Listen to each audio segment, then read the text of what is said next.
কোরবানির তো আসলে শুধুমাত্র মাংস খাওয়ার জন্য না, এটারও একটা নিয়ম কানুন আছে, ইসলামিক নিয়ম কানুন। কিন্তু এখন কি হয় জানেন, গরু একটা কিনে বাড়ির সামনে বাঁধে রাখে, বাঁধে রেখে ডাইকে এনে সবাইরে দেখায় আমার গরু ওর থেকে বড়, আমার গরু এত লাখ টাকা দিয়ে কিনছি, ওর গরুতে এই টাকা দিয়ে কিনছে, কত প্রতিযোগিতা হয় গরু নিয়া।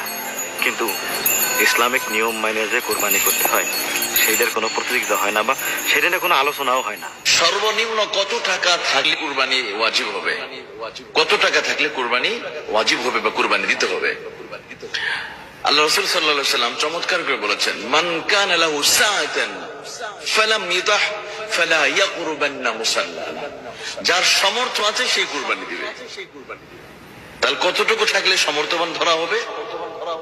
ফুকাহায়ে কেরাম এখানে চমৎকার করে ব্যালেন্স করে দিয়েছে। যদি কারো কাছে বিশেষ করে জিলহজ মাসের 10, 11, 12